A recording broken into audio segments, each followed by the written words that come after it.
வணக்கம். இ-ஃபைலிங் முறையில் fail petitions தாக்கல் செய்வதற்கான வழிமுறைகள்.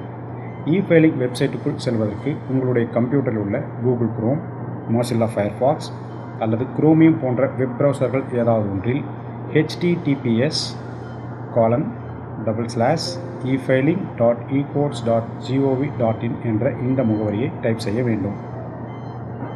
இ-ஃபைலிங் வெப்சைட் ஓப்பன் ஆனவுடன் இது போன்று உங்களுடைய கம்ப்யூட்டர் திரையில் ஒரு பக்கம் தோன்றும். அதில் உங்களுடைய யூசர் ஐடி மற்றும் பாஸ்வேர்டை நிரப்பிவிட்டு இடப்புறம் கேப்சா என்ற இந்த பகுதியில் வரும் எண்களை வலப்புறம் கேப்சா என்று உள்ள இந்த பகுதியில் டைப் செய்துவிட்டு லாகின் பட்டனை கிளிக் செய்தால் இது போன்று உங்களுடைய இ-ஃபைலிங் அக்கவுண்ட் ஓப்பன் ஆகிவிடும். இந்த பக்கத்தில் நியூ கேஸ் என்ற வார்த்தையை கிளிக் செய்தால் இதே போன்று ஒரு பக்கம் தோன்றும்.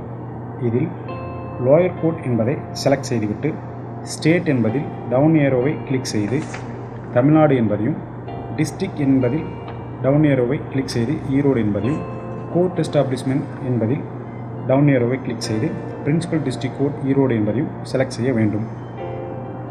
பின்னர் கிரிமினல் என்பதை செலக்ட் செய்துவிட்டு மேட்டர் டைப் என்ற இந்த பகுதியில் அப்ளிகேஷன் என்பதையும், கேஸ் டைப் என்ற இந்த பகுதியில் CRLMB என்பதையும் செலக்ட் செய்ய வேண்டும்.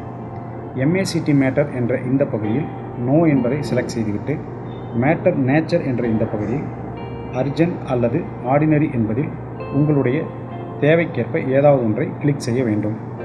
பின்னர் சப்மிட் என்பதை கிளிக் செய்ய வேண்டும். மனுதாரர் விவரங்களை பதிவு செய்வதற்காக இது போன்று ஒரு பக்கம் தோன்றும். இதில் மனுதாரரின் பெயரை இந்த பகுதியில் குறிப்பிட வேண்டும். இந்த பகுதியில் உள்ள டவுன் ஏரோவை கிளிக் செய்து ஃபாதர் அல்லது மதர் என்பதில் உங்களுடைய தேவைக்கேற்ப ஏதாவது ஒன்றை செலக்ட் செய்துவிட்டு ரிலேட்டிவ் நேம் என்ற இந்த பகுதியில் அவர்களுடைய பெயரை குறிப்பிட வேண்டும். ஏஜ் என்ற இந்த பகுதியில் மனுதாரரின் வயதை கட்டாயமாக குறிப்பிட வேண்டும்.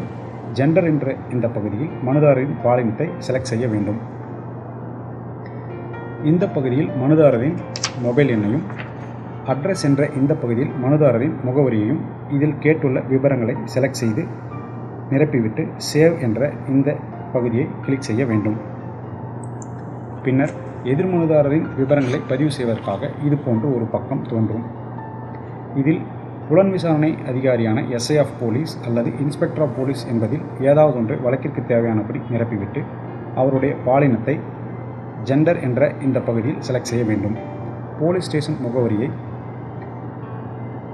அட்ரஸ் என்ற இந்த பகுதியில் ஸ்டேட், டிஸ்ட்ரிக்ட், தாலுக், டவுன் போன்ற விவரங்களுடன் குறிப்பிட வேண்டும். பின்னர் சேவ் என்ற இந்த பட்டனை கிளிக் செய்துவிட்டு நெக்ஸ்ட் என்ற பட்டனை கிளிக் செய்ய வேண்டும். எக்ஸ்ட்ரா இன்ஃபர்மேஷன் என்ற இந்த பகுதியில் மனுதாரர் மற்றும் எதிர்மனுதாரரின் பாஸ்போர்ட் எண், பேன் கார்டு, தொழில் மற்றும் மாற்று முகவரி ஏதாவது இருப்பின் அவற்றை குறிப்பிட்டுக் கொள்ளலாம். அவ்வாறு குறிப்பிட்டுவிட்டு நெக்ஸ்ட் என்பதை கிளிக் செய்ய வேண்டும். இந்த பகுதியில் ஒன்றிற்கு மேற்பட்ட மனுதாரர்கள், எதிர்மனுதாரர்கள் இருப்பின் அவர்களுடைய விவரங்களை ஏற்கனவேயே மனுதாரர் மற்றும் எதிர்மனுதாரர் விவரங்களை நிரப்பியவாறு நிரப்பிவிட்டு சேவ் என்ற இந்த பட்டனை கிளிக் செய்தால் கேஸ் டீடைல்ஸ் என்ற இந்த பகுதி வரும். இந்த பகுதியில் பெயில் பெட்டிஷன்ஸ் தாக்கல் செய்வதற்கான விவரங்கள் எதையும் குறிப்பிட வேண்டிய கட்டாயம் இல்லை. அதனால் சேவ் என்ற இந்த பட்டனை கிளிக் செய்துவிட்டு நெக்ஸ்ட் என்ற இந்த பட்டனை கிளிக் செய்ய வேண்டும்.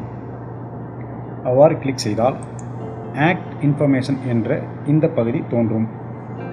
இந்த பகுதியில் எந்த சட்டத்தின் கீழ் புகார் பதிவு செய்யப்பட்டுள்ளதோ அந்த சட்டத்தை டவுன் ஏரோவை கிளிக் செய்து செலக்ட் செய்ய வேண்டும். செக்ஷன் என்ற இந்த பகுதியில் எந்த சட்டப்பிரிவின் கீழ் புகார் பதிவு செய்யப்பட்டுள்ளதோ அந்த சட்டப்பிரிவுகளை குறிப்பிட வேண்டும். ஒன்றிற்கு மேற்பட்ட சட்டம் மற்றும் பிரிவுகளின் கீழ் புகார் பதிவு செய்யப்பட்டிருந்தால் இந்த ஆட் மோர் என்ற ஆப்ஷனை கிளிக் செய்து அந்த சட்டம் மற்றும் பிரிவுகளின் விவரங்களை குறிப்பிட்டுக் கொள்ளலாம். பின்னர் சேவ் என்ற இந்த பட்டனை கிளிக் செய்துவிட்டு நெக்ஸ்ட் என்ற இந்த பட்டனை கிளிக் செய்ய வேண்டும். மெயின் மேட்டர் இன்ஃபர்மேஷன் என்ற இந்த பகுதியில் FIR ஸ்டேஜை கடந்து நிலுவில் இருந்து வரும் வழக்குகளில் பெயில் பெட்டிஷன் தாக்கல் செய்யப்பட்டால் அந்த வழக்கிற்கான டேட்டாவை NJDGயின் மூலம் நேரடியாக இந்த மனுவுடன் இணைக்க முடியும். இந்த இடத்தில் லோயர் கோர்ட் என்பதை செலக்ட் செய்துவிட்டு ஸ்டேட் என்பதில் தமிழ்நாடு என்பதையும், டிஸ்ட்ரிக்ட் என்பதில் ஈரோடு என்பதையும், கோர்ட் எஸ்டாப்ளிஷ்மெண்ட் என்பதில் பிரின்சிபல் டிஸ்ட்ரிக்ட் கோர்ட் ஈரோடு என்பதையும் செலக்ட் செய்ய வேண்டும். பின்னர் கேஸ் நம்பர் என்பதை செலக்ட் செய்துவிட்டு கேஸ் டைப் என்ற இந்த பகுதியில் செஷன்ஸ் கேஸ் என்பதையும் செலக்ட் செய்ய வேண்டும். கேஸ் நம்பர் என்ற இந்த இடத்தில் வழக்கு எண்ணையும், இயர் என்ற இந்த இடத்தில் வருடத்தையும் குறிப்பிட்டுவிட்டு இந்த பகுதியில் வரும் எண்களை கேப்சா என்ற இந்த பகுதியில் நிரப்பிவிட்டு சர்ச் பட்டனை கிளிக் செய்தால் அந்த வழக்கின் விவரம் இதுபோன்று பதிவு செய்து கொள்ளப்பட்டுவிடும். பின்னர் சேவ் என்ற பட்டனை கிளிக் செய்துவிட்டு நெக்ஸ்ட் என்ற பட்டனை கிளிக் செய்ய வேண்டும். போலீஸ் ஸ்டேஷன் இன்ஃபர்மேஷன் என்று வரும் இந்த பகுதியில்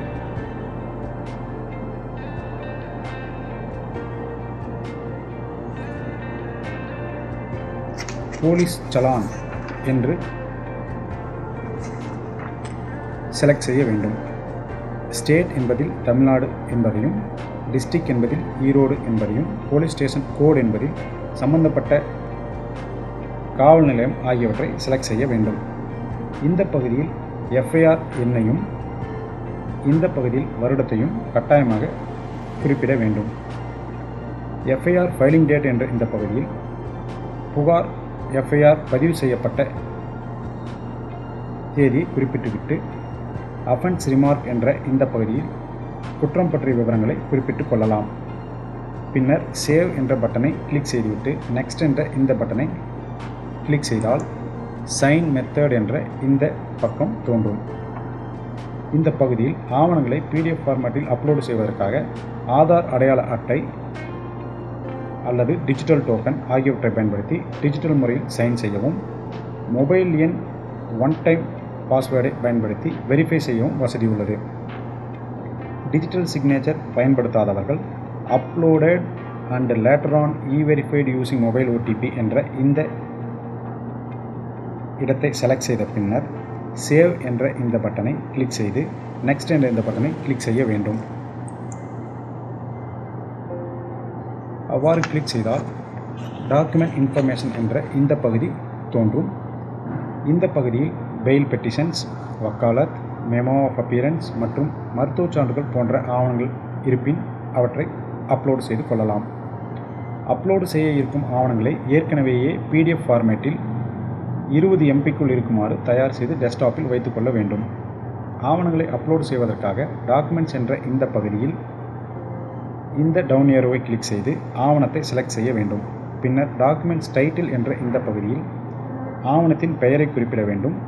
ப்ரௌஸ் என்ற இந்த பகுதியில் கிளிக் செய்து ஏற்கனவேயே PDF ஃபார்மேட்டில் தயார் நிலையில் வைத்துள்ள ஆவணத்தை செலக்ட் செய்து அப்லோட் என்ற இந்த பட்டனை கிளிக் செய்துவிட்டு நெக்ஸ்ட் என்ற பட்டனை கிளிக் செய்ய வேண்டும்.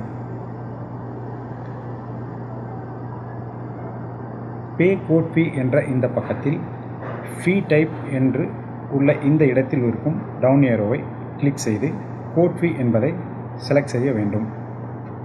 ஃபீ அமௌண்ட் என்ற பகுதியில் நீதிமன்ற கட்டண தொகை எவ்வளவு என்பதை குறிப்பிட வேண்டும். பேமெண்ட் மோட் என்ற இந்த பகுதியில் எந்த முறையில் தொகை செலுத்தப்படுகிறதோ அதை செலக்ட் செய்து கொள்ள வேண்டும். சலான், செக், DD போன்ற முறைகளில் நீதிமன்ற கட்டணம் செலுத்தப்பட்டால் அவற்றின் எண், தேதி மற்றும் எந்த மனுதாரருக்காக செலுத்தப்படுகிறது என்ற விவரத்தை இந்த பகுதியில் குறிப்பிட வேண்டும். மேலும் அந்த ஆவணங்களை அப்லோடு செய்வதற்காக ப்ரௌஸ் என்று உள்ள இந்த பட்டனை கிளிக் செய்தால் ஏற்கனவேயே PDF ஃபார்மேட்டில் 20 MBக்குள் தயார் நிலையில் வைத்திருக்கும் ஆவணங்கள் பகுதிக்கு சென்று சம்பந்தப்பட்ட ஆவணத்தை செலக்ட் செய்து அப்லோட் என்ற இந்த பட்டனை கிளிக் செய்துவிட்டு நெக்ஸ்ட் என்ற இந்த பட்டனை கிளிக் செய்ய வேண்டும். அவ்வாறு கிளிக் செய்தவுடன் அப்லோடு செய்யப்பட்ட ஆவணத்தின் விவரம் இதே போன்று உங்களுடைய கம்ப்யூட்டர் திரையில் தோன்றும். மேற்குறிப்பிட்ட பேமெண்ட் முறையானது மாவட்டத்தில் இன்னும் எனேபிள் செய்யப்படாமல் உள்ளதால் பெயில் பெட்டிஷன்களுக்கான நீதிமன்ற கட்டணத்தை பின்னர் செலுத்த ஒப்புக்கொண்டு ஒரு அண்டர்டேக்கிங்கை தயார் செய்து வக்காலத்து மற்றும் மெமோ ஆஃப் அப்பியரன்ஸ் போன்றவற்றை அப்லோடு செய்வது போலவே அந்த அண்டர்டேக்கிங்கையும் அப்லோட் செய்ய வேண்டும். நீதிமன்ற கட்டணத்திற்காக அண்டர்டேக்கிங்கை அப்லோடு செய்வது ஒரு தற்காலிகமான வழிமுறைதான். அஃபர்மேஷன் என்ற இந்த பகுதியில் மனுதாரரின் உறுதிமொழி மற்றும் வழக்கறிஞரின் அடையாளம் உறுதி செய்து கொள்ளப்படும். கம்ப்ளைனன்ட் அஃபர்மேஷன் என்ற இந்த பகுதியில் எஸ் என்பதை செலக்ட் செய்துவிட்டு இந்த பகுதியில் ஆதார் அடையாள அட்டையில் உள்ளவாறு மனுதாரரின் பெயரை குறிப்பிட வேண்டும்.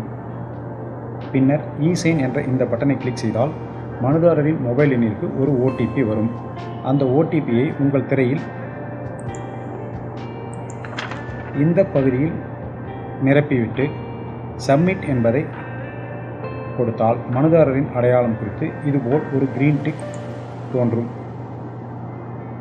பின்னர் அட்வொகேட் வெரிஃபிகேஷன் என்ற இந்த பகுதியில் ஆதார் அடையாள அட்டையில் உள்ளவாறே வழக்கறிஞர் பெயரை குறிப்பிட்டுவிட்டு இ-சைன் என்று உள்ளதை கிளிக் செய்தால் வழக்கறிஞரின் மொபைல் எண்ணிற்கு ஒரு OTP வரும். அந்த OTP எண்ணை இந்த பகுதியில் குறிப்பிட்டு வெரிஃபை OTP என்பதை கிளிக் செய்தால் இது போன்று ஒரு கிரீன் டிக் தோன்றும். பின்னர் நெக்ஸ்ட் என்பதை கிளிக் செய்ய வேண்டும். இந்த பக்கத்தில் எக்ஸ்பேண்ட் ஆல் என்ற பட்டனை கிளிக் செய்தால் இதுவரை நிரப்பப்பட்ட அனைத்து பக்கங்களின் விவரங்களையும் பார்த்து கொள்ள முடியும். அவ்வாறு பார்க்கும்போது ஏதாவது பிழைகள் இருப்பது தெரிய வந்தால் அவற்றை சரி செய்து கொள்ளவும் முடியும். பிழைகள் அனைத்தும் திருத்தப்பட்ட பிறகு இந்த சப்மிட் என்ற பட்டனை கிளிக் செய்ய வேண்டும். அவ்வாறு கிளிக் செய்தால் இது போன்று ஒரு பக்கம் உங்கள் கம்ப்யூட்டர் திரையில் தோன்றும். இதில் ஃபைனல் சப்மிட் என்பதை கிளிக் செய்தால் உங்களுடைய பெயில் பெட்டிஷன் நீதிமன்றத்தில் உள்ள இ-ஃபைலிங் அட்மினின் பரிசீலனைக்காக வந்துவிடும். அந்த பரிசீலனையில் பெயில் பெட்டிஷனின் விவரங்கள் சரியாக இருப்பது உறுதி செய்யப்பட்டவுடன் அதற்கு மணி எண் வழங்கப்பட்டுவிடும். பெயில் பெட்டிஷன் கோப்பிற்கு எடுத்துக்கொள்ளப்பட்ட தகவல் மற்றும் வாய்தா விவரம் உங்களுடைய மொபைல் எண் மற்றும் இமெயில் முகவரிக்கு நீதிமன்றத்திலிருந்து அனுப்பப்படும்.